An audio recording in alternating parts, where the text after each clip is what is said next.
Hey, how's it going? Preps here, and welcome back to another Marvel Strike Force video. And in this video, I'm going to be going over why I decided to skip this run of the Old Man Logan trials.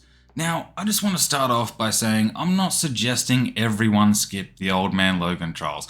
I just wanted to go over where my account is and explain my thought process behind the decision to skip this run of the trials and wait for the next one. So with all that said, let's get into it.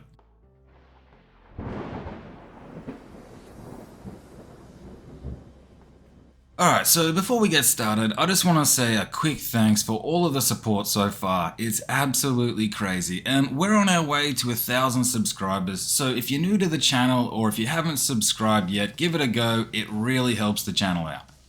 Okay, so as I said at the start of the video, I've decided to skip this run of the Old Man Logan trials due to a few reasons. And I'm going to go over those reasons to give you a better understanding of how I allocate my resources so that I can make the best investments possible to progress as fast as possible. Alright, the first reason is that I just don't have enough stars on the required characters to go for anything more than a 5-star Logan, and I feel like a fair few players might be in the same boat as me, where you have a 4-star Old Man Logan but don't have 6 stars on Emma, Loki, or the Out of Time and Cabal teams. From what I understand, a lot of players are stuck because they only have 5 stars on the leader, and this is because Scopely keeps putting important characters into the Cosmic Crucible store without lowering the cost of older characters, or even better, moving them to another store or a campaign node.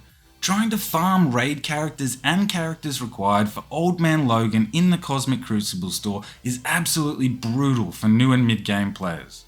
But let's just say I wanted to get that extra star on Old Man Logan. What would that actually do for my account? Keep in mind that this is just my account, and your account might be at a different stage than mine. But let's have a quick look at the difference in stats between a 4-star Logan and a 5-star Logan. So I just hit level 100 the other day, and Old Man Logan was actually the first and so far the only character I've taken to gear tier 19.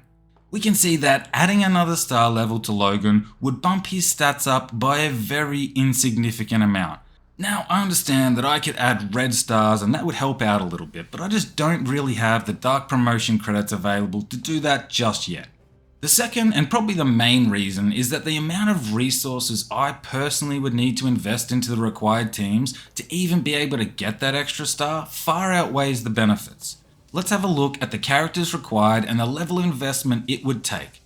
Let's just say I needed to take all of these characters to level 85 gear tier 16. Now I know that Loki and Emma don't need quite the investment the other characters need, but let's just use that as a baseline, as those are the recommended requirements.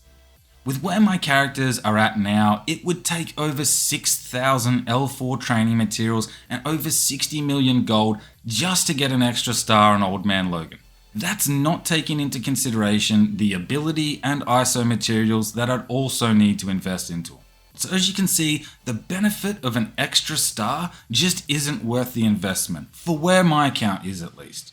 And to further illustrate this, let's have a look at what I could do with those materials that would benefit my account. So for about half of that investment, I could take a team of 5 from level 95 gear tier 18 to level 100 gear tier 19 and start my progress in Dark Dimension 7. Of course, if I had the Crimson gear. Or I could take my whole Alpha Flight team from level 80 gear tier 15 to level 95 gear tier 18, which would greatly benefit me in the Spotlight raids. But let's have a look at what I actually plan on doing with those materials at this stage.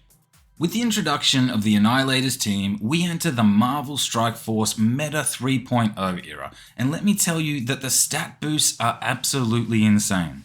So with the resources I've saved, I plan to take Gladiator, Gore, and Thanos Endgame straight to level 95, gear tier 18 as soon as I unlock them. And as you might have noticed, I've saved up a fair amount of cores that I plan to use to open core orbs for the Annihilator team so that I can unlock them as soon as possible. Doing this will most likely secure my spot in the top 5 of my arena shard. I'm going to be doing an orb opening video for each of the Annihilators when they come out, so be sure to subscribe and hit the bell icon to be notified when I upload those videos.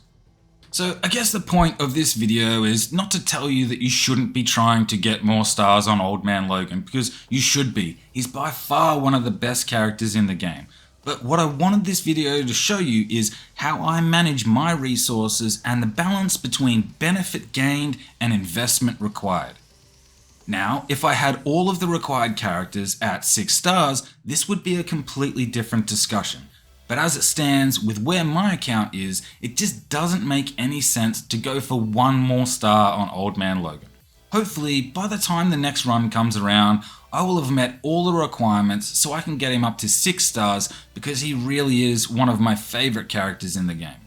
Well, I think that just about does it for today's video. If you found the information useful, give the video a thumbs up and share with your alliance.